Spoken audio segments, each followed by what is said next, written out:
You are listening to More Things Considered. Joining us now, the writer of popular television shows such as The Good One and Inseparables, and director of her upcoming autobiographical film debut, I Only Communicate Through Arts. Please welcome Juliet Depardieu. C'est extreme happy to be here.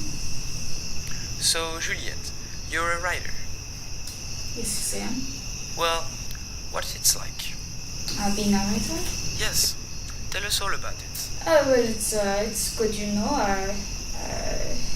It can be very pleasant, very rewarding at times. What is your favorite thing about being the writer? The fans. I don't know what I would do without them. I can't go down without them. Now, Juliet, I absolutely insist on asking some questions about the third season final of The Inseparables. No. No Z. No Z. I spit on Z. It's inseparable. Right. So, can you tell us what the hell that was all about? I wanted this story to stand on its own merit. These characters, they have their own moral values, their own drives, their own flaws. These characters, I've been following them just as long as the audience over the past 3 months. And I kind of wanted to come to an honest conclusion of these stories, these weaves I've been weaving.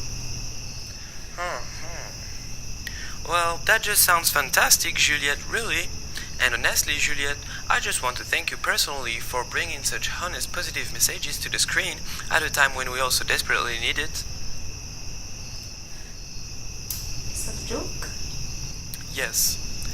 Oh. For those listeners that don't know, Juliet's works often deals with characters that are, shall I say, morally conflicted?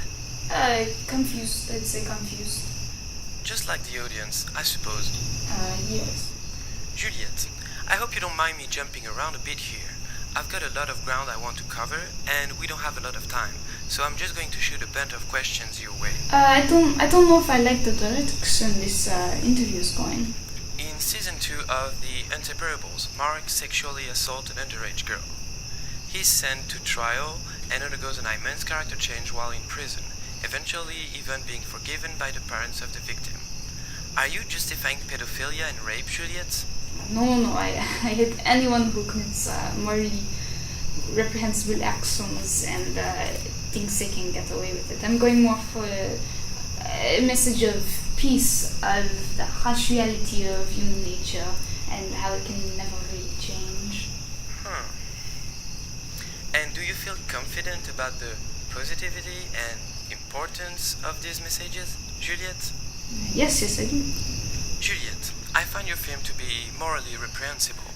I think you went too far, way too far, and I think you're a tryhard, and that you make films about these hot topic issues because you think anything controversial is cool, and I think you have no understanding of human nature, and I think you are young, dumb, and misinformed.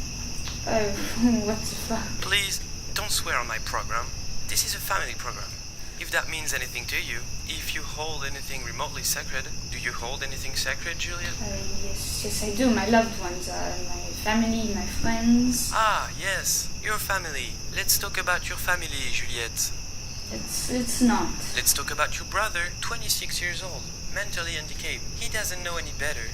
He sees a 12-year-old girl and he thinks, oh, look, a playmate. And he, with the mind of a 12-year-old boy, get a little crush on this 12-year-old girl. And one thing leads to another. I don't see what this has to do with the topic of conversation. Just fucking stop. Please, don't use swear words on my program, Juliet. Do you love your brother? Do you love your brother, Juliet, you pedophile brother who took advantage of a 12 years old?